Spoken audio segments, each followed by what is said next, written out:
పథకం ప్రకారం ఏం చేద్దాం అనుకుంటున్నారు అసలు ఫస్ట్ ఆఫ్ ఆల్ ఈ సినిమాతోటి? అదే హిట్ కొడతాను. హిట్ కూడా ఫిక్స్ అయ్యారు యాక్చువల్గా. అయితే ఇప్పుడు సినిమా ఈ థియేటర్కి ఏ రిజల్ట్ ఉందో దానికి డబుల్ రిజల్ట్ ఓటీటీలో వస్తుందండి ఈ సినిమాకి. ఆ స్ట్రెంత్ ఉంది. ఆ విషయాల్లో ఇప్పుడు ఎందుకంటే ఇప్పుడు బండ్ల గణేష్ గారు మాట్లాడినప్పుడు మీ వదిన కూడా దండం పెట్టారు యాక్చువల్గా. మరి అదే మనకు ఉంటుంది, మనం కూడా అనుకుంటాం. కొన్ని సెన్సిటివ్గా ఉన్నాయి కొన్ని. అప్పుడు కథలు ఎంచుకునే విధంగా అప్పటికే బాగుంది, మరి అప్పటికి ఇప్పటికి అంత తేడా వచ్చిందా? ఇప్పుడు రీసెంట్గా కూడా సార్, ఇప్పుడు మనం ఈ థ్రిల్లర్స్ సస్పెన్స్లు మనం చూస్తూ ఉన్నాం. అవును, మారిపోయింది అంటాం. ప్రతి ఎక్కడికి వెళ్ళినా ఇప్పుడు అంతా మారిపోయింది, స్క్రీన్ ప్లే అంటారు. మరి సంక్రాంతికి వస్తున్నాం ఏంటి? సండే వచ్చి అరే అవన్నీ ఉండే వచ్చేయిపోయి కమాండ్ గోరా మన ఫ్యామిలీ ఇయర్ ఇంపార్టెంట్ అని అంతా ఒక బహిరంగంగా ఒక స్టేజ్ మీద చెప్పాల్సిన స్థితి వచ్చినప్పుడు ఆయన అదే మీరు అన్నట్టు ఓపెన్గా చెప్పారు. ఏమో ఫోన్లో కూడా మాట్లాడుకుని ఉంటారు, ఆ తర్వాత కూడా మాట్లాడుకుని ఉంటారు, అంత రిలేషన్ ఉంది. సో ఓకే, ఇప్పుడు ఆయన అన్నారని చెప్పి నేను కూడా వారం రోజుల్లో రాసేయడం అనేది ప్రాబ్లం. ఇప్పుడు మీరు అన్నారు చాలా మంది టైం తీసుకుంటారు. ఎందుకు తీసుకోవాలి టైము? అంటే సంవత్సరాలు రాస్తే మంచి స్క్రిప్ట్ అవుద్దా? ఒక గంటలో కూడా రాస్తారు స్క్రిప్ట్ చాలా మంది. అవును. సో టైం అన్నది స్క్రిప్ట్కి సంబంధం లేదు. 10 daysలో రాసిన స్క్రిప్ట్ ఇప్పటికి 2006లో వచ్చిన పోకిరి, మరి ఇప్పటికి డైలాగ్స్ ఎందుకున్నాయి?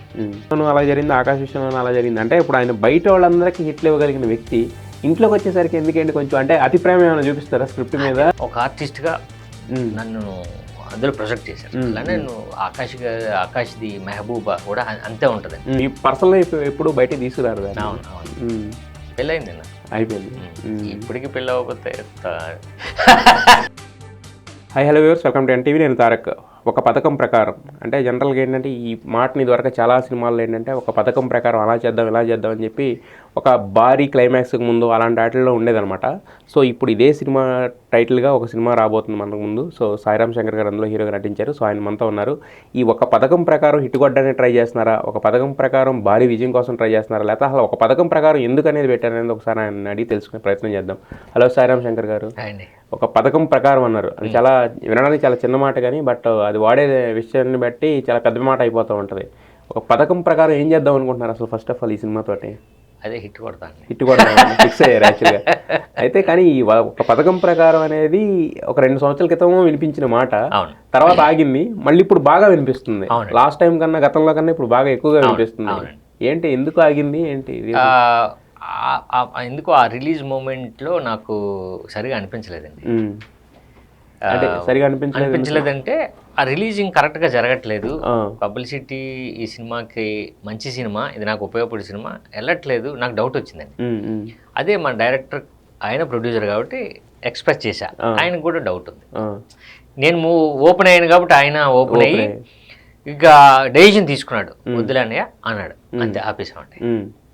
సో ఆగిన తర్వాత నుంచి మళ్ళా కొంచెం ఏదైనా దీన్ని కొంచెం బాగా మనకు కావాల్సిన మంచి లెంత్ ఇప్పుడు సెట్ చేయడం జరిగింది. ఓకే, అంటే ఫస్ట్ ఎంత ఉండేది లెంత్? అది ఒక 15-20 minutes అండి. అది కూడా వద్దు, ఇది సస్పెన్స్ థ్రిల్లర్ కాబట్టి మంచి లెంత్లో వెళ్దాం అని ఇంకా చిన్నది ఏదైనా ఉంటే కరెక్ట్ చేసి గోపీ సుందర్ గారితో మళ్ళా ఫుల్ ఆర్ఆర్ చేయించుకొని ఇప్పుడు కరెక్ట్ టైంకి కరెక్ట్గా రిలీజ్ అవుతుందండి. మీరు అన్నట్టు ఇప్పుడు సినిమా చాలా వరకు చాలా మందికి తెలిసింది, రీచ్ అయింది టైటిల్ అనేది. అంటే యాక్చువల్గా సస్పెన్స్ థ్రిల్లర్ అంటున్నారు, బట్ సస్పెన్స్ థ్రిల్లర్ అయినా లెంగ్త్ అనేది కూడా మనకి అన్నిసార్లు ఇది కాదు కదా. అంటే మలుపులు అని ప్లస్ మీరు ఒక కాంటెస్ట్ కూడా పెట్టారు. ఇంకా ఫస్ట్ హాఫ్ వరకు చూసినా కూడా మీరు పలానా వాళ్ళు అని చెప్తే కనుక 10,000 ఇస్తామని చెప్పేసి, అంటే ఏంటి అది సస్పెన్స్ థ్రిల్లర్లోనే అంటే వేరే కొత్తగా ఏమైనా చూపించబోతున్నారా, లేకపోతే సస్పెన్స్ థ్రిల్లర్ ఫార్మేట్నే కొత్తగా చూపించబోతున్నారా? అంతే అండి, ఇప్పుడు సస్పెన్స్లో ఉంటుంది. ఇప్పుడు విలన్ ఎవరు అనే మనకి ఎప్పుడు సస్పెన్స్ ఫిల్మ్లో విలన్ ఉంటుంది. బట్ ఆ విలన్ ఒక్కొక్కసారి ఆడియన్కి చెప్తారు, పక్కన ఉన్న క్యారెక్టర్లు తెలియదు. లేదా క్యారెక్టర్లు తెలిసేది విలన్కి తెలియదు, మెయిన్ ఆడియన్కి తెలియదు. సో ఈ రెండు తెలియవు సార్ ఈ సినిమాలో. అటు క్యారెక్టర్లకి తెలియవు, ఇటు ఆడియన్కి తెలియదు. లాస్ట్ క్లైమాక్స్ వరకు విలన్ ఎవరో మనం గెస్ట్ చేయలేమండి. స్క్రీన్ ప్లే అంత స్ట్రాంగ్గా ఉంటుంది. అంటే అందరి మీద డౌట్ వెళ్తూ ఉంటుంది, ఎవడు ఈడు అంటే ఒక లాస్ట్ మూమెంట్లో ఒకరు అని ఫిక్స్ అవుతాం. అది కూడా ఉండకపోవచ్చు, ఉంటుందో ఉండదో తెలియదు. ఎందుకంటే ఇప్పుడు ఏమన్నా కమిట్ అయితే మనకి 10,000 ఇవ్వాల్సి ఉంటుంది కాబట్టి. యా అయితే మరి దీంట్లో ఒక 2 సాంగ్స్ కూడా ఉన్నాయి, మెలోడీస్, అంటే సిద్ శ్రీరామ్ పాడాడు. సో అంటే అవి ఎలా స్టోరీ రన్ చేస్తుంది. ఒకటి మంచి మెలోడీ లవ్ సాంగ్ అండి, ఒకటి ప్యాథటిక్ సాంగ్, సాడ్ సాంగ్. రెండు కూడా స్టోరీని రన్ చేస్తాయండి. సో సిద్ శ్రీరామ్ గారు ఈ 2 సాంగ్స్ పాడారు. రాహుల్ రాజ్ గారిని మనకి ఇక్కడ ఓ మై ఫ్రెండ్ సినిమా చేశారు. ఓకే. ఇప్పుడు ప్రజెంట్ కేరళలో మంచి మ్యూజిక్ డైరెక్టర్. సో ఆయన ఈ 2 ట్యూన్స్ ఆయనవే. Okay okay. అంటే మళ్ళీ గోపి సుందర్ గారితో చేయించడానికి రీజన్ ఏంటంటే స్పెషల్గా అంటే ఆయన ఆర్ఆర్ పరంగా అంటే లవబుల్ మూవీస్కి వీటికి ఓకే, కానీ అంటే థ్రిల్లర్ మూవీస్కి వాటికి అంటే గోపి సుందర్ అనే పేరు అంత యాప్ట్ అని అనుకున్నా, అంటే ఎందుకు వచ్చింది ఆ థాట్ ఆయనతో? డైరెక్టర్ అండి, యాక్చువల్గా డైరెక్టర్ రాహుల్ రాజ్ ఇద్దరు మంచి ఫ్రెండ్స్, గోపి గారు ఇద్దరు మంచి ఫ్రెండ్స్. ఓకే. ఆయన ఫస్ట్ డైరెక్షన్ అప్పుడు వాళ్ళు అప్పుడు బాగా కలిసి పనిచేసింది. ఓకే. గోపి సుందర్ గారు అయితే మనకిక్కడ బాగా లవ్ ఫిలిమ్స్కి, ఎమోషనల్ ఫిలిమ్స్కి కదండి, ఆయన థ్రిల్లర్ ఫిలిమ్స్ కూడా చాలా బాగుంటాయి. సో ఇక్కడ మన సినిమాకి ఈ ఒక్క పథకం ప్రకారానికి ఆయన ఇచ్చిన ఆర్ఆర్ సార్, డైరెక్టర్ చేసిన ఏదైతే సీన్స్ ఉన్నాయో దాన్ని డబుల్ చేసి ఎలివేట్ చేసినాయి సార్ మన ఆయన ఆర్ఆర్. ఓకే. సో డెఫినెట్గా గోపి సుందర్ గారు 2 కారణాలు. ఒకటి సినిమాని ఆయన ఎలివేట్ చేస్తే, 2 ఇక్కడ ప్రజెంట్ ఆయన సక్సెస్ఫుల్ మ్యూజిక్ డైరెక్టర్. యా. అయితే యాక్చువల్గా మీ కెరీర్ చూసుకుంటే కనుక అంటే బేసిక్గా ఫస్ట్ నుంచి కూడా యాక్చువల్గా డైరెక్షన్ డిపార్ట్మెంట్లో ఉన్న మీరు మళ్ళీ తర్వాత ఇటుకు వచ్చారు కదా, అంటే ఈ స్విఫ్ట్ అనేది అంటే ఎవరు మీరు స్వయంగా తీసుకున్నారా లేదంటే పూరి గారు సజెషనా ఏంటి, ఎందుకు అలా? నాది కాదండి, మా నాన్నగారు ఆయనకి ఇష్టం ఈయన్ని ఆర్టిస్ట్ని చేయరా అని అన్నయ్యని అడిగారు. ఓకే. అప్పుడు అన్నయ్య ఓకే అని ఈడియట్లో నాకు వేషం ఇచ్చాడు. అంటే బట్ మీకు పర్సనల్ ఇంట్రెస్ట్ ఏది, డైరెక్షన్ అండి. నేను శుభమన వరకు పనిచేశానండి. అవును అదే కదా. ఎప్పుడు 97 నుంచి సీరియల్స్కి చేశాను, అన్ని సినిమాలకి పనిచేశాను. కరెక్ట్గా అది వచ్చేసరికి ఈడియట్లో నేను కూడా ఫ్రెండ్గా స్టార్ట్ చేశాను. ఆ తర్వాత మన గురువు గారు సత్యానంద్ గారి దగ్గరికి అక్కడికి పంపించారు. సో అలా స్టార్ట్ అయింది. అదే నాన్న అంటే బట్ మీకు పర్సనల్ ఇంట్రెస్ట్ అనేది కూడా డైరెక్షన్ అండి, డైరెక్షనే. ఆ తర్వాత నేను ఎక్కడో ఉంటుంది నాకు తెలిసింది, లేకపోతే వెంటనే రాలేం కదండి, ఏదో ఉందేమో. వెంటనే నేను ఫస్ట్ ఇడియట్ చేయడానికి నాకు భయం, అంటే యాక్ట్ చేయలేం కదండి. అందుకని ఇడియట్లో కొన్ని దగ్గర ఉన్నాను నేను, ఆ జనాల్లోనే ఎక్కడో తిరుగుతూ ఉంటాను. ఫ్రేమ్ పెడితే ముందు శ్రీనివాసరెడ్డి వీళ్ళందరూ ముందు ఉంటారు, నేను భయంగా ఎక్కడ కనిపిస్తే దొరికేస్తామేమని. అలాగా ఆ తర్వాత నేను దాని మీద అంటే ఇంట్రెస్ట్ తీసుకున్నాను. అయితే ఇప్పుడు అంటే ఒక హీరో కింద వచ్చిన తర్వాత అంటే సత్యనారాయణ గారి తర్వాత జాయిన్ అయిన తర్వాత హీరో కింద వచ్చారు కదా లీడ్. అది కూడా ఏంటంటే ఇప్పుడు జనరల్గా ఏమనుకుంటారు చాలామంది హీరోలు కానీ యాక్టర్స్ కానీ పూరి జగన్నాథ్ గారి సినిమాలో ఒక్క సినిమాలో కనపడినా చాలా అనుకునే వాళ్ళు, ఒక్క సీన్లో కూడా కనపడినా చాలా అనుకునే వాళ్ళు చాలామంది ఉన్నారు. అలాగే ఒక్క సినిమాలో ఆయనతో నటించి స్టార్స్ అయిపోయిన వాళ్ళు కూడా చాలామంది ఉన్నారు కదా. సో మరి మీకు ఫస్ట్ సినిమా ఆయనతోనే కదా పడింది. సో మరి మీకు ఏంటి అంటే దాని తర్వాత కుదరలేదా లేకపోతే ఏమైంది గేమ్ సరిగా? అంటే ఏమో లేదండి, 143 అన్నయ్య ఇంట్రడ్యూస్ చేశారు, అన్నయ్య ప్రొడ్యూసర్. అవును, నాకు మంచి లాంచింగ్ అండి. డైరెక్టర్ కింద కూడా ఆయన అదే అండి, ఆయన డైరెక్షన్లో. అవునండి, నాకు మంచి లాంచింగ్ అండి. సో ఆ తర్వాత నేను డేంజర్ చేశాను, హలో ప్రేమిస్తారు చేశాను. మళ్ళీ బంపర్ ఆఫర్కే నాకు నేను మళ్ళీ అన్నయ్య రాసి అన్నయ్య దగ్గర అసిస్టెంట్ జయరేందర్ గారు. సో నాకు సక్సెస్ దొరికింది. సో అంటే నేనేంటానంటే అంటే ఒక్కొక్కరు ఒకటి అనుకున్నది సినిమాలు వర్కౌట్ అవ్వకపోవచ్చు అంతే, దాంట్లో ఏం లేదండి. నాకు వచ్చిన కథ, నాకు నచ్చిన కథ, ప్రొడ్యూసర్స్కి నచ్చిన కథ నేను చేసుకుంటూ వెళ్తున్నాను. సో అక్కడ మేము మా రిలీజ్ డేటు లేకపోతే మా సినిమా వర్కౌట్ అవ్వట్లే అంతే తప్ప ఇందులో ఎవరు ఫెయిల్యూర్ లేదు. అంటే ఫెయిల్యూర్ అనేది నేనేం మాట్లాడలేదండి, ఎందుకంటే సినిమా అనేది తీయడం వరకు కష్టపడడం వరకు మన చేతుల్లో ఉంటుంది, మిగతాది ఏది మన చేతుల్లో ఉండదు. ఇప్పుడు ఒక్కొక్కసారి ఏంటంటే ఒక సినిమా మంచి సినిమా రిలీజ్ అయినా అవతల పెద్ద సినిమా పడితే కనపడకుండా పోయిన రోజులు కూడా ఉంటాయి యాక్చువల్గా చాలా సినిమాలు. బట్ నేను అనేది ఏంటంటే కొంతమందికి ఏంటంటే ఇప్పుడు మీరు అన్నారు 2 years ఆపేసామని చెప్పి, కొంతమందికి ఈ సౌలభ్యం ఉండదు, అంటే ఇమీడియట్గా రిలీజ్ చేసేయాలి ఆ ప్రొడ్యూసర్ వల్ల ఏదన్నా.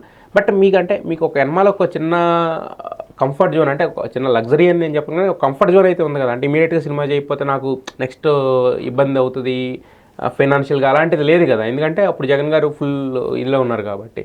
సో బట్ అప్పుడు గైడెన్స్ ఏం దొరకలేదా ఆయన, అంటే ఇండిపెండెంట్గా వదిలేసేవాళ్ళ లేకపోతే ఆయన గైడ్ చేసేవాళ్ళు ఏమన్నా? కాదండి, అంటే మన డెసిషన్ తీసుకుంటాం అన్నయ్య దగ్గర నేను ఏమంటారు దాన్ని సలహాలు తీసుకునేవాడిని. ఓకే, ఒక స్టేజ్ వరకు తీసుకున్నాను.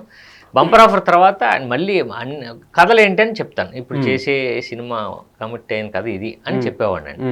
అంతే తప్ప ఇండివిజువల్గా ఆయన వదులుతారండి. ఇండిపెండెంట్గా మనం కూడా ఉండాలి. మనం చూజ్ చేసుకుని జస్ట్ ఒక కథ ఒకసారి వినే ముందు ఫైనల్గా చెప్పేవాడిని. మరి ఏమైనా చేంజెస్ అని చెప్పేవారు వాటికి? లేదు, బాగుందండి. వారు లైన్గా బాగుంటుంది ఎప్పుడు కూడా అండి. అంటే మనం లైన్గా బాగుంటుంది, తర్వాత కొన్ని ప్రాబ్లమ్స్ వస్తూ ఉంటాయి కదా. కొన్ని సినిమాలు చూసేవారు, ఫస్ట్ ప్రివ్యూ చూసేవారు, అప్పుడు సజెస్ట్ చేసేవారు. ఓకే, ఏ సినిమాలు చూసారండి ప్రివ్యూ? దీనికి ఏమన్నా? దీనికి నేను అడిగానండి, ఇంకా చూడలేదు. చూస్తారా? చూస్తాను. ఇక్కడ లేరు కదా, బొంబేలో ఉన్నారు. సో మరి అంటే ఇప్పుడు ఒక పీక్ చూసిన తర్వాత ఒక డైరెక్టర్ కింద కానీ మీ అన్నయ్య గారు ఉన్నప్పుడు కానీ బట్ మీరు కానీ అంటే కథలు చూస్ చేసుకునే విధానం అప్పటికి ఇప్పటికి మీలో ఏమైనా మార్పు వచ్చింది? అంటే ఇప్పుడు మీరు అన్నారు అన్నీ కుదరకపోవచ్చు, ఇప్పుడు కొన్ని ఇప్పుడు బంపర్ ఆఫర్ అనే సినిమా ఇప్పుడు చూసినా కూడా బాగుంటుంది, యాక్చువల్గా బ్రహ్మాండంగా ఎంజాయ్ చేస్తాం. అలాగే 143 అనే సినిమా థియేటర్లో హిట్ అయిందా అనే పక్కన పెడితే అది ఇప్పుడు అయినా ఓటీటీలో పెట్టినా చూసుకున్నా అంటే బోర్ కొట్టదు, ఎక్కడ వెళ్ళిపోతూ ఉంటుంది కదా. సో అప్పుడు కథలు ఎంచుకునే విధానం అప్పటికే బాగుంది, మరి అప్పటికి ఇప్పటికీ అంత తేడా వచ్చిందా? సో ఈ ఒక పథకం ప్రకారం అనే కథ మీరు ఆపేసినప్పటికీ ఇప్పటికీ మీరు చూసుకుంటే కనుక ఎలా అనిపించింది? ఎంత పర్సంటేజ్ ఆఫ్ ఇది బాగా పెరిగిందండి? నా ఆలోచన విధానం అప్పుడు ఇప్పుడు ఒకటేనండి. అంటే మనం అంటే నేను ఇప్పుడు మారుతుంది కదా అని చెప్పి మారిపోతుంది అనుకుంటున్నామండి సినిమా. కాదు, నేను అంటుంది ఏంటంటే ఇప్పుడు రీసెంట్గా కూడా సార్, ఇప్పుడు మనం ఈ థ్రిల్లర్స్ సస్పెన్స్లు మనం చూస్తూ ఉన్నాం, మారిపోయింది అంటారు. ప్రతి ఎక్కడికి వెళ్ళినా ఇప్పుడు అంతా మారిపోయింది స్క్రీన్ ప్లే అంటారు. మరి సంక్రాంతికి వస్తున్నాం ఏంటి? అంతే కదండి. అది కాదు, జనాలకి ఏనీ సినిమా మనకు నచ్చింది ఇవ్వగలిగితే అదే. మనం మారుతున్నాం అని మనం అనుకుంటున్నాం, వాళ్ళు మారారని కాదు. నచ్చిన కథ మనం ఇవ్వగలిగితే అదే మార్పండి. ఇప్పుడు సంక్రాంతికి వస్తున్నాం ఆడింది కదా, ఇప్పుడు సంక్రాంతికి వస్తున్న ఎంటర్టైన్మెంట్ సినిమాలు ఇప్పుడు చేద్దామని ఇప్పుడు స్టార్ట్ అయింది మళ్ళీ. అవును ఇందాక నేను ఆల్రెడీ కోట్ చేసినట్టు మదగజరాజా 12 సంవత్సరాల క్రితం, అంతే మరి అది ఇప్పుడు హిట్ అయింది. అంతే, ఇప్పుడు ఇలాంటి థ్రిల్లర్స్ 80s లోనే హిట్ అన్వేషణ. మరి అప్పుడు జనాలు లేరా? అప్పుడు మారలేదా? అప్పుడు మారిపోయారా? కాదండి, జనాలు ఎప్పుడు అడ్వాన్స్డ్ అండి, ఎప్పుడు అడ్వాన్స్డే. అంటే నాకు బాగా ఎక్స్పీరియన్స్ అంటే పెద్దలు చెప్పేది ఏంటంటే అన్వేషణ ఒకటి, 2 సాగర సంగమం, తర్వాత మన చిరంజీవి గారిదేమో స్వయం కృషి సార్, సాగర సంగమం, మరి ఎన్ని ఎందుకు ఆడే? సో అప్పుడు అడ్వాన్స్డే జనాలు. ఆ తర్వాత అన్వేషణ లాంటి ఒక థ్రిల్లర్ని యాక్సెప్ట్ చేశారు, ఇలాంటి సినిమాని యాక్సెప్ట్ చేశారు, వస్తున్న యాక్షన్ ఫిల్మ్స్ని ఎంకరేజ్ చేస్తున్నారు. లేదు, మనమే మారుతున్నాం, మనం ఇచ్చే కథ వాళ్ళకి నచ్చితే ఎంకరేజ్ చేస్తాం. అయితే మీరు ఒక యాక్టర్గా ఇప్పుడు మీ ట్రావెల్ కొనసాగుతుంది, బట్ మీకు ఒక డైరెక్షన్ అనేది ఇంట్రెస్ట్ అన్నారు, ఫస్ట్ నుంచి డైరెక్షన్ డిపార్ట్మెంట్లో పనిచేశారు కదా. సో అంటే ఒక సినిమా మీకు ఎవరన్నా ఒక డైరెక్టర్ నెరేట్ చేసినప్పుడు దాన్ని యాక్టర్ కింద ఒక కోణంలో చూస్తే, ఎందుకంటే యాక్టర్ కోణం ఎంతవరకు ఉంటుంది అంటే నేను ఎలా ఉంది, నాకు పర్ఫార్మెన్స్ ఎంతవరకు స్కోప్ ఉంది ఇది చూస్తాం. డైరెక్షన్ పాయింట్ ఆఫ్ వ్యూలోకి వచ్చేసరికి ఏంటంటే ఎలా చూపించవచ్చు, దీన్ని ఎంతవరకు ఎలాంటి సినిమా అవుతుంది అనేది ఒక ఇది దృష్టికోణాలు డిఫరెంట్గా ఉంటాయి. వినేది ఒకే కథ అయినా మరి మీరు విన్నప్పుడు ఎలా వింటారు, చూజ్ చేసుకున్నప్పుడు ఎలా చూజ్ చేసుకుంటారు cinema? Sir first as an actor అసలు నా పని ఏంటి అని చూస్తాను అందులో. ఏంటంటే నా కథ ఏంటి, ఇది ఉందా లేదా ఈ సినిమాలో, 2 అసలు పాయింట్ ఏంటి, ఓవరాల్గా మన సినిమా పాయింట్ని 1 minute చెప్పగలిగితే అది పాయింట్ అండి. మన సీన్లో చెప్తామండి అంటే అది వేరే. అలా పాయింట్ కూడా నేను చూసుకుంటానండి. అంటే కథ కొంచెం కొత్తగా ఉండాలి, నా క్యారెక్టరైజేషన్లో ఆ సినిమాలో పని ఉండాలి. ఓకే, నటుడిగా మాత్రమే మీరు వింటారు కథ వినేటప్పుడు? వింటానండి, బట్ ఇక్కడ పాయింట్ కూడా వింటానండి, అంతే. అది వింటాను. అంటే మీకు డైరెక్షన్ అంటే అంటే ఇష్టం, ఇంట్రెస్ట్ ఉంది, దాంట్లో అనుభవం ఉంది, ఇప్పుడు మీరు నటుడిగా కూడా చేస్తున్నారు యాక్చువల్గా. బట్ ఇప్పుడు ఎవరో వచ్చి మనల్ని డైరెక్ట్ చేయడం ఒకటి, మనకు నచ్చిన కథను మనం డైరెక్ట్ చేసుకోవడం ఒకటి. మీకు ఆ స్కోప్ ఉన్నప్పుడు మరి డైరెక్టర్గా మారాలి, నాకంటూ నేను ఒక సినిమా తీసుకోవాలని ఇప్పుడు అనిపించలేదు మీకు? ఎప్పుడు అనిపిస్తుంది ఎప్పుడు అనిపిస్తుందండి. నేను ఆ పనిలో ఉన్నాను అంటే నేను కూడా అన్నయ్య దగ్గర నుంచి నేర్చుకున్నాను కాబట్టి నాకు రైటింగ్ నాకు ఇష్టం అండి. సో నేనేదో చేశా, రాశారా ఆల్రెడీ? అదే అండి, నేను చేసుకున్నా. ఇప్పుడు ఆ పని నేను మొదలు పెట్టానండి. సో అది అయిన తర్వాత అసలు ఏం పని చేశాను అన్నది అప్పుడు మాట్లాడితే బెటర్. నేనైతే దాని మీద అయితే పని చేస్తున్నాను. కథ కొంచెం లేట్ అయిందేమో కదా? అదే అండి, నేనేమంటున్నాను, ఒక స్క్రీన్ ప్లేలో ఒక వర్డ్ ఉంటుందండి, అథ్లెట్ ఏజ్ వచ్చి కొలిది ఆయనకి తగ్గిపోద్ది ఏది ఆడుకున్న స్ట్రెంత్. బట్ రైటర్కి యాజ్ ఎ రైటర్ మనం మెచ్యూరిటీ వచ్చేకెళ్తే బాగా రాస్తారు. బట్ అంటే ఒక సినిమా అనేది బయటకు వస్తాయి కదా, అంటే మనం మెచ్యూరిటీ లెవెల్స్ కాదు, అంటే ఆడియన్స్ మనల్ని ఎంతవరకు యాక్సెప్ట్ చేస్తున్నారు, మనం ఇంకెంత ఇంప్రూవ్ చేసుకోవాలి, మన స్ట్రెంగ్త్ ఏంటని మనకు తెలియాలంటే మనం పేపర్ మీద ఉన్నంతసేపు మనకు సూపర్ అనిపిస్తుంది సార్. అంటే టు బి ఫ్రాంక్ మనం మాట్లాడితే, బట్ ఒక ప్రాజెక్ట్ అన్నా బయటకు వచ్చిన తర్వాత కదా దానికి తెలుసు. అందుకే నేనేమంటున్నానండి, దాని గురించి ఇప్పుడు మాట్లాడలేము, తెలియదు కదండి అసలు నేనేం చేశానన్నది నాకే తెలియదు ఇంకా.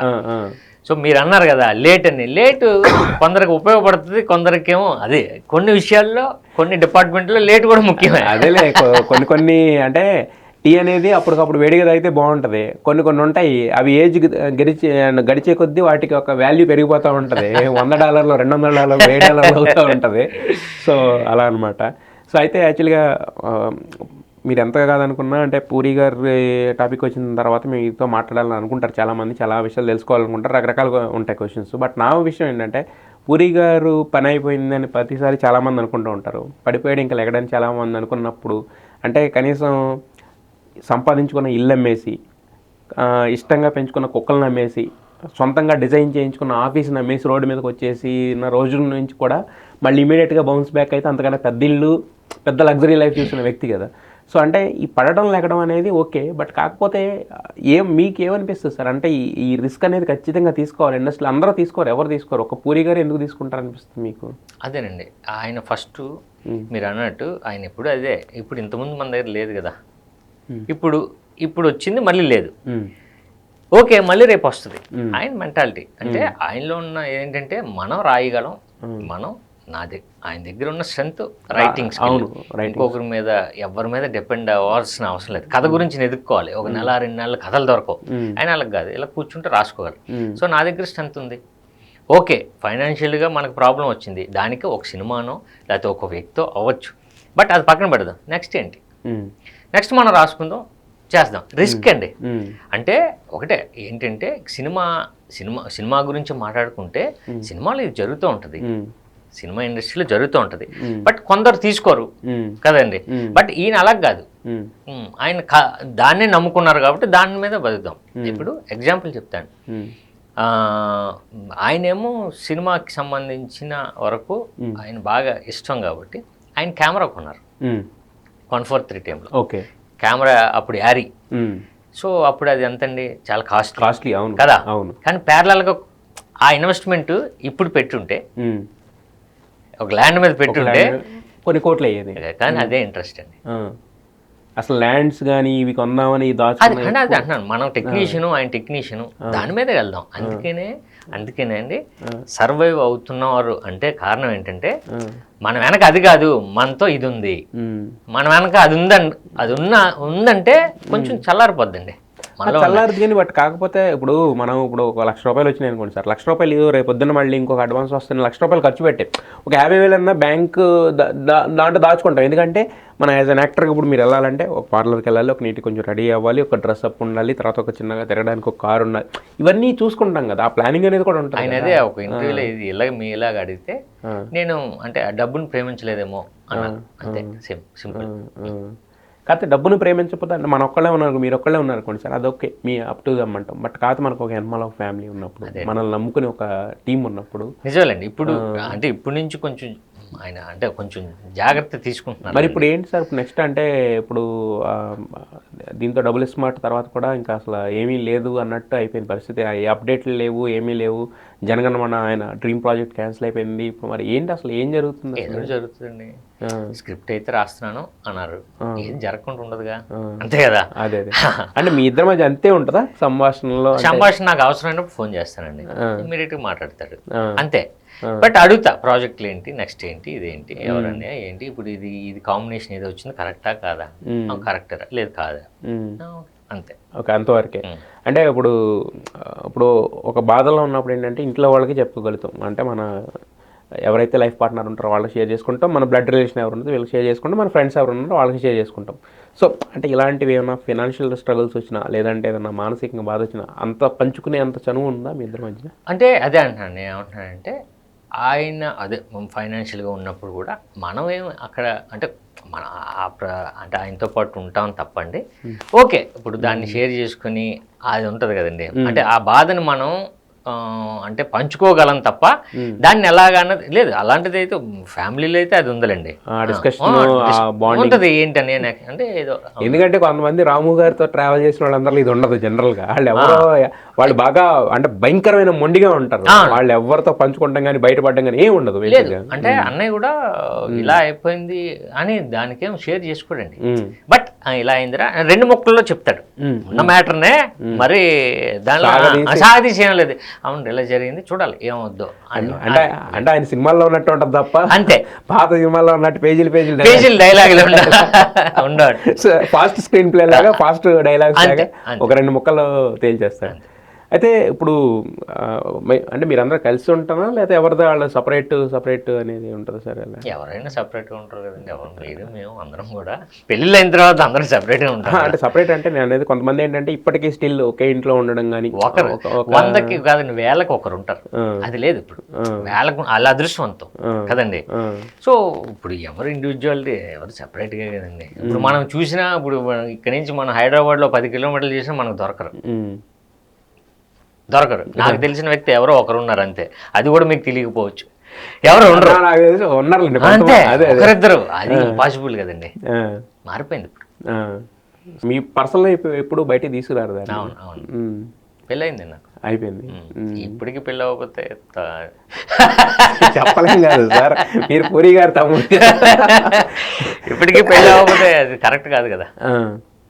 పెళ్ళండి, నాకు 2 కూతుర్లండి. 2 కూతుర్లు, ఓకే. మరి అంటే మిగతా అన్నయ్య అంటే బేసిక్గా సినిమా పనుల మీద వాటి మీద తిరుగుతుంటారు కదా, సో వదిన వాళ్ళతో సేమ్ ర్యాప్ ఉంటుందా లేదంటే? పర్లేదు. అంటే వెళ్ళి మాట్లాడుకునే అంత. మరి మీరు మీ అబ్బాయి కలిసి ఒకటి తీయొచ్చు కదా, ఆకాష్ కలిసి ఒకటి. ఎవడు కూడా వాడి కాదు, ఎందుకంటే మీకు ఆల్రెడీ డైరెక్షన్ అంటే ఇంపార్టెంట్ అంటే ఇష్టము. సో ఒకటి అలా అయినా ప్లాన్ చేసుకోవచ్చు కదా అంటున్నా. అదే అండి, ఇప్పుడు ఒక పథకం ప్రకారం మీ వల్ల నాకు హిట్ పడితే తర్వాత చేయాల్సినవి చాలా ఉన్నాయి. నిజంగా అండి, మంచిదే కదా. పడాలని కోరుకుంటున్నాం 100%. ఇప్పుడు ఎందుకంటే ఒక సినిమాని ఒక 10 రోజుల్లో రిలీజ్ కొన్న సినిమాని ఇప్పుడు పోతే ఏం పోద్దండి, ఆ ప్రొడ్యూసర్ డబ్బులు పోతలే, లేకపోతే ఆడికి పోతలే, మనకేముంది ఇంకొక ప్రొడ్యూసర్ వస్తాడు అనుకునే హీరోలు చాలామంది ఉన్నారు. మీరు ఆపేసి 2 ఏళ్ల తర్వాత దాన్ని మళ్ళీ చూసుకొని ఇప్పుడు ఒక స్ట్రగుల్ పడి దాన్ని తీసుకొస్తున్న విధానం చూస్తుంటేనే మాకు అర్థమవుతుంది. అయితే నాకు అర్థం కాని విషయం ఏంటంటే మీ విషయంలోనూ అలా జరిగింది, ఆకాశ్ విషయంలోనూ అలా జరిగింది. అంటే ఇప్పుడు ఆయన బయట వాళ్ళందరికీ హిట్లు ఇవ్వగలిగిన వ్యక్తి ఇంట్లోకి వచ్చేసరికి ఎందుకండి కొంచెం అంటే అభిప్రాయం ఏమైనా చూపిస్తారా స్క్రిప్ట్ మీద, లేకపోతే ఏంటంటారు? అదేం లేదండి, ఇంకా ఇప్పుడు నా ఫస్ట్ ఫిల్మ్ చూస్తే అండి, అంటే ఆర్టిస్ట్గానే కమర్షియల్ సినిమా కాదు, కమర్షియల్గా కాదు, ఆర్టిస్ట్గా కూడా ప్రొజెక్ట్ చేయాలి. అదే నాకు ఉపయోగపడిందండి. ఇప్పుడు ఫస్ట్ సినిమానే ఒక ఎంటర్టైన్మెంట్ వేలో ఉండేది అనుకోండి, నాకు తెలిసి నాకు ఉపయోగపడేది కాదేమో. ఒక ఆర్టిస్ట్గా నన్ను అందులో ప్రొజెక్ట్ చేశారు. అలానే నేను ఆకాష్ది మెహబూబా కూడా అంతే ఉంటుందండి. అంటే ఆయన ఆలోచించేది నేను తర్వాత నేను అబ్జర్వ్ చేసింది ఏంటంటే స్క్రిప్ట్ కొంచెం ఎలివేషను ఆర్టిస్ట్గా ఎలివేట్ అయ్యేటట్టు ఉంటుంది. ఇప్పుడు మా దగ్గరికి వచ్చేసరికి అది ఉపయోగపడుతుంది. అంటే ఎప్పటికప్పుడు వర్కౌట్ అవుతుందండి, తప్పదు, అవుతుంది. సరే ఇప్పుడు మాట్లాడడానికి లేకపోవచ్చు కానీ బట్ రేపొద్దున్న ఆ సినిమా చేయడం వల్ల ఇంత బాగా యాక్ట్ చేశారు అనుకునే మళ్ళీ వస్తూ ఉంటుంది కదండి, అది మంచిదండి. సో స్క్రిప్ట్ ఎప్పుడు స్ట్రాంగ్గానే ఉంటుంది కదండి, బట్ ఆ టైంలో వర్కౌట్. అంటే అదే వారం రోజుల్లో రాసేయడం అనేది ప్రాబ్లం. ఇప్పుడు మీరు అన్నారు చాలా మంది టైం తీసుకుంటారు, ఒక 2 నెలలు 3 నెలలు ఒక సినిమా అయిన తర్వాత కొంచెం రిలాక్స్ అయిపోయి మళ్ళీ ఇలా అనేది వెళ్తుంది. అంటే ఈయనేంటి అంటే విపరీతంగా రాసేయడం వల్ల ప్రాబ్లమా లేకపోతే దేని వల్ల వస్తుంది ప్రాబ్లమ్? రాసేయడం వల్ల పోక్రీ కూడా ఉంది. అంతేనా? మీరు 10 daysలో 1 week డైలాగ్స్ రాశారు, మరి అది విపరీతంగా రాయడం వల్ల అంటారా?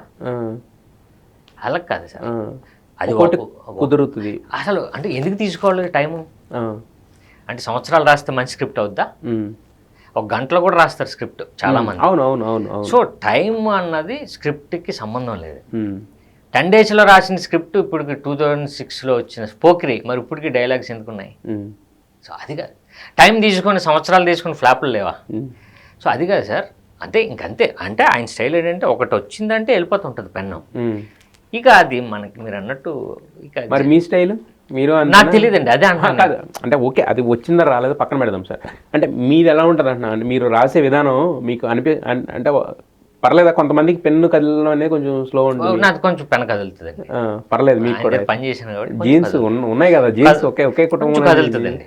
ఆయన వేరే, ఎందుకంటే మీరు అన్నట్టు ఆయనకి చిన్నప్పటి నుంచి బుక్స్ అని అదని ఇదని, తర్వాత ఇక్కడికి వచ్చిన తర్వాత చాలా, సో ఆయనకి ఎక్స్పీరియన్స్ వేరు. ఓకే, మీరేంటంటే ఓన్లీ ఆయన దగ్గర పని చేయడం అనేది మీకు పని చేశానండి. తర్వాత నేను ఇప్పుడు ఆయనతో చిన్న బుక్ నాలెడ్జ్ కూడా చదువుతూ ఉంటాం కదండి, అది లేకపోతే ఇది చేయలేమండి. ఎస్. అయితే ఒక క్వశ్చన్ అడుగుతాను, ఏమనుకోవద్దు. అంటే ఈ రోజుల్లో ఏంటంటే పెద్ద పెద్ద హీరోలు కూడా వేరే సినిమాల్లో సపోర్టింగ్ క్యారెక్టర్స్, అంటే ఒకప్పుడు హీరోల కింద ఉండి ఫేడ్ అవుట్ అయిపోయిన వాళ్ళు, ఇప్పుడు బాబీ డియోల్ లాంటి వాళ్ళు వస్తుంటే కనుక అసలు మొత్తం థియేటర్లు దద్దరిల్లిపోయేంత అప్లాజ్ వస్తుంది యాక్చువల్గా. అంటే మారిపోయింది. అంటే మారిపోయిందంటే సినిమా చూడడము, సినిమాని ఎంజాయ్ చేయడం మారిపోలే, సినిమా తీసే కల్చర్లో కొన్ని మార్పులు వచ్చినాయి, దాన్ని మనం ఒప్పుకుని తీరాలి. సో మరి అలాంటి ఇదేమన్నా ఉందా మీకు, లేకపోతే లేదు ఓన్లీ హీరో కింద వెళ్ళిన రోజులు చేద్దాం అనేది? అలా లేదండి, నిజంగా మధ్యలో వచ్చినాయండి, నాకు ఎందుకు కుదరక లేకపోతే అది అవ్వవు కదండి, అంతే తప్ప అది అలాంటిది ఏం లేదు. నాకు బిగినింగ్ నుంచి నేను చేస్తాను ఉన్నాను కదా, నేను ఎంతో చేశాను.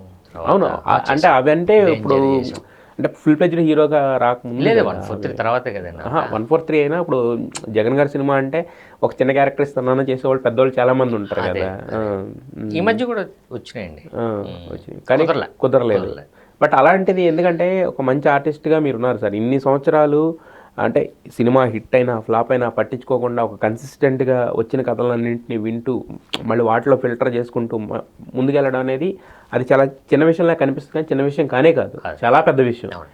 అలాంటి ఒక గుడ్ ఆర్టిస్ట్కి అలాంటి ఒక గుడ్ అటెంప్ట్ పడితే కనుక అది నెక్స్ట్ లెవెల్లో మంచిదండి, నిజంగానే చాలా ఉపయోగపడుతుందండి. నేనేం అలాంటిది ఏం పెట్టుకోలేదు. అయితే ఇంతకుముందు మనం మాట్లాడుకున్నట్టే పురి గారి నెంబరు, అంటే పురి గారు ఫేస్ని విజేంద్ర ప్రసాద్ గారు లాంటి రైటరు ఆయన సెల్ ఫోన్లో పెట్టుకుని ఒక ఇన్స్పిరేషన్ కింద ఫీల్ అవుతుంటారు. రాజమౌళి గారు మీతో ఒకరోజు అసిస్టెంట్ డైరెక్టర్గా చేసి ఛాన్స్ ఇస్తారని అడిగారు. అంటే ఇంత చూశారు, ఒక అంటే పీక్స్ అనమాట, ఇంకా అంతకుమించి పీక్ ఏమి ఉండదు నాకు తెలిసినంత వరకు. అలాగే ఒక డల్నెస్, అంటే కొంతమంది అంటే అసలు ఆయన అంటే ఆయనతో ఉన్న వ్యక్తుల్ని వేరే వాళ్ళని ముడిపెట్టేసి రకరకాలుగా, అంటే వీళ్ళకి తెలియదు ఏంటంటే ఇప్పుడు ప్రొడ్యూసర్స్ కింద వాడిన పేర్లను కూడా వేరే విధంగా వాడుకుంటూ ఆయనకి అదని ఇదని వాళ్ళతో సంబంధాలు వీళ్ళతో సంబంధాలు ఇలా రకరకాలుగా మాట్లాడుతుంటారు కదా. అప్పుడు చూసినప్పుడు ఎప్పుడు కూడా ఒక బ్రదర్గా ఏమనిపించదు? అంటే మీకు ఎలాంటి సిచ్యువేషన్స్ అనిపిస్తాయండి మీకు ఒక బ్రదర్గా, మన ఫ్యామిలీ మెంబర్ని అలా? విజేంద్ర ప్రసాద్ గారు ఇలా ఇంటర్వ్యూలో చెప్పడం అన్నది ఇంకా దానికి మించిన మీరు అన్నట్టు అదే నేను అది పీక్స్ కదా, పీక్స్ అండి. ఇంకా అంటే అదొక పెద్ద అవార్డు ఇంకా లెక్క అంతే కదండి. బట్ మీరు అంటున్నట్టు మధ్యలో చాలా జరిగినాయి కదండి, ఇప్పుడు అదని ఇదని ఇది ఉంటుంది, లేకుండా ఉండదు కదండి, చిన్న ఫీల్ అవుతాం. బట్ అదే ఇంకా టైం అండి, ఇంకా అంటే ఆ విషయాల్లో ఇప్పుడు ఎందుకంటే ఇప్పుడు బండ్ల గణేష్ గారు మాట్లాడినప్పుడు మీ వదిన కూడా దండం పెట్టారు యాక్చువల్గా. అంటే అది ఎలా ఉంటుంది అంటే ఒక యాక్సెప్టెన్సీ లాగా అనిపిస్తుంది ఎదుటి వాళ్ళకి, వేరే విధంగా ప్రొజెక్ట్ అయిపోతున్నట్టు ఉంటుంది కదా. ఆ విషయంలో అలాంటి అంత స్పేస్ ఏం లేదా మీకు మీ బ్రదర్కి మధ్య అలాంటి విషయాలు మాట్లాడుకునే స్పేస్ కానీ? అదే అంత డీప్ డిస్కషన్స్ ఉంటుందండి. నేనంటుంది అంటే మరి అదే మనకు ఉంటుంది, మనం కూడా అనుకుంటాం. కొన్ని సెన్సిటివ్గా ఉన్నాయి కొన్ని కదా. ఆయన కూడా అసలు ఫస్ట్ వ్యక్తి ఆయనే పట్టించుకోరు కొన్ని. ఆయనే ఇప్పుడు అప్పుడు ఒక ప్రాబ్లం అయింది కదండి వెళ్ళినప్పుడు, లేదు మనం ఏం చేయలేదు కదా పద అన్నారు, వెళ్ళిపోయారు. ఎప్పుడైతే సో ఆయన అంటే క్లారిటీగా ఆయన పెద్దగా దాన్ని తల మీదకి పెట్టుకోరు, తలలో పెట్టుకోరు, చాలా లైటర్గా తీసుకుంటారు. అవును, మనకుంటది, బట్ ఆయన అంటే ఏమంటారు దాన్ని ఎక్స్ప్రెస్ చేయరు. ఓకే ఇది ప్రాబ్లం కదా, నెక్స్ట్ మనం ఓకే మనల్ని ఇలా అన్నాడు, లేకపోతే మన మీద ఇది వచ్చింది, నెక్స్ట్ డే ఎప్పుడు తెలుస్తుంది ఓకే అన్న మూడ్లోనే ఉంటారు. అదే అండి, జనాలకి అది ఎఫెక్ట్ అయినంత వరకు మనం మాట్లాడాల్సిన అవసరం లేదు. ఇప్పుడు కాకపోతే వైష్ణవ్ అకాడమీ కింద ఉన్న బ్యానర్ ఎప్పుడైతే పూరి కనెక్ట్స్ కింద మారిందో అప్పుడు ప్రాబ్లం అంతా కూడా యాక్చువల్గా వచ్చింది కదా. సో దాని తర్వాతే ఫ్లాప్లన్నీ అని కూడా, దాని తర్వాత ఇప్పుడు బండ్ల గణేష్ లాంటి వ్యక్తి పూరి జగన్నాథ్కి ఒక రకంగా చెప్పండి, పవన్ కళ్యాణ్ తర్వాత వీరభక్తుడు ఎవరు అంటే పూరి జగన్నాథ్ ఫ్రెండ్స్ కదండి. మరి అంత ఫ్రెండే వచ్చి అరే అవన్నీ వచ్చేయి పోయి కమాండ్ గోరా మన ఫ్యామిలీ ఇయర్ ఇంపార్టెంట్ అని అంతా ఒక బహిరంగంగా ఒక స్టేజ్ మీద చెప్పాల్సిన స్థితి వచ్చినప్పుడు అంటే మీ మధ్యన అసలు రావా ఇలాంటి డిస్కషన్స్? అంటే ఫ్యామిలీ పరంగా దాన్ని ఎంతవరకు సార్ట్అవుట్ చేసుకుంటారు? బండ్ల గణేష్ గారు అన్నయ్య మంచి ఫ్రెండ్స్ అండి. అవును, మామూలుగా ఆయన అదే మీరు అన్నట్టు ఓపెన్గా చెప్పారు. ఏమో ఫోన్లో కూడా మాట్లాడుకుని ఉంటారు, ఆ తర్వాత కూడా మాట్లాడుకుని ఉంటారు, అంత రిలేషన్ ఉంది. సో ఓకే ఇప్పుడు ఆయన అన్నారని చెప్పి నేను కూడా మిమ్మల్ని అనుమానం అంటలేదు, అర్థమైందండి. సో ఉంటుంది, కాకపోతే అదే డిస్కషన్ అయితే తక్కువ ఉంటుందండి నాకు అన్నయ్యకి. అప్పుడు ఇలా అన్నారు అని ఓకే ఆయనకి తెలుసు దాని మీద, అంటే గణేష్ గారు ఇలా అన్నారా లేకపోతే ఇంకో వ్యక్తి ఇలా అన్నారని, ఓకే చూద్దాం ఓకే అనే స్టేజ్లో ఉంటారండి అంతే. అంటే ఇంకా ఫైనల్గా నాకు తెలిసింది అర్థమైంది ఏంటంటే నేను ఇంతే అంటారు ఆయన, ఎవరేం చెప్పినా కూడా ఫైనల్గా అంటే ఆయన అనుకున్నది ఆయన చేస్తారు.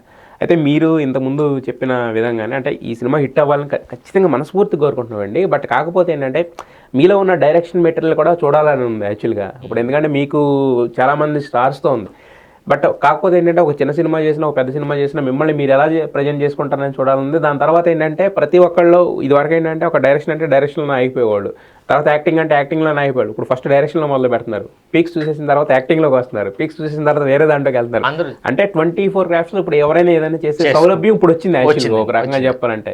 సో మరి ఇంకా నెక్స్ట్ ఇప్పుడు ఈ ఒక పథకం ప్రకారం అనే సినిమా రిజల్ట్ ఖచ్చితంగా పాజిటివ్గా ఉంటుంది అనిపిస్తుంది. దాని తర్వాత మీ లైనప్ ఎలా ఉండబోతుంది? నేను కమిట్ అయ్యానండి ఇంకో అసలు ఇది అనుకున్నట్టు సక్సెస్ నాకు డెఫినెట్గా నాకు మంచి సినిమా అవుతుందండి. తర్వాత ఏదో మంచి ప్లానింగ్ చేసుకుంటానండి.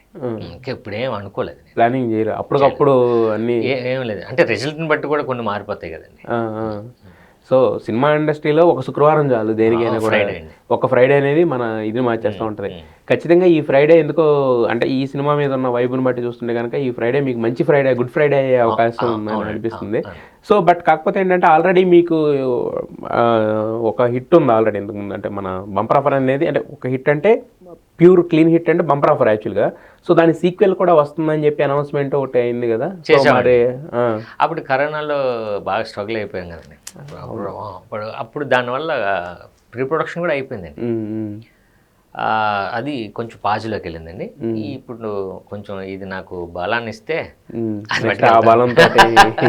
బాగుంటుందండి స్క్రిప్ట్, సేమ్ ఎంటర్టైనరే, చాలా బాగుంటుంది. అది మీ ఫేస్లో గ్లో అయితే కనిపిస్తుంది దాని గురించి మాట్లాడినప్పుడు. అవునండి, చాలా బాగుంటుంది.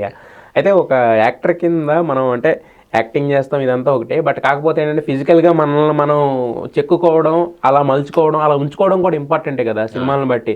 బయట వాళ్ళకి ఏమనిపిస్తుంది అంటే పొద్దున్న ఇస్తారు హ్యాపీగా కొమ్ము చేసుకుని మంచి షర్ట్ వేసుకొని చేస్తారు అనిపిస్తుంది కదా, దాని ఎనర్మల్ చాలా అంటే ఏజ్ పెరుగుతున్న కొద్దీ కొంచెం అవన్నీ కూడా ఇంకా చూసుకుంటా రావాలి కదా. సో మరి దానికి ఏమైనా టైం కేటాయిస్తారా? కేటాయించాలండి, లేకపోతే దెబ్బైపోతామండి. సో అంటే ఒక పక్కన అంటే ఇవి ఎన్ని చేసుకుంటూ కూడా దానికి టైం ఉంటుంది అంటే అదే చేయాలండి, అది ఉంటేనే దీనికి టైం ఉంటుంది. అది చేయకపోతే దీనికి మనం లేదు, మనం వెళ్ళిపోవచ్చు. అంటే పూరి గారు చెప్పాలంటే లేదు, ఆ 1 hour 1.5 hour మనకు ఉపయోగపడేది. అయితే ప్రతి సినిమాకి కొన్ని హైలైట్స్ ఉంటాయి సార్. అంటే సినిమా అంతా బాగున్నా కూడా అరే ఈ బాగుండటం వల్ల ఈ సినిమా హిట్ అయింది అంటాం కదా. అలా ఒక పథకం ప్రకారం గురించి మనం మాట్లాడాలంటే మీకు సంబంధించినంత వరకు హైలైట్స్ అంటే ఏం చెప్తారు సార్? ఫస్ట్ మేము నమ్మింది సస్పెన్స్ థ్రిల్లర్స్కి బాగా ఇష్టం జనాలకి.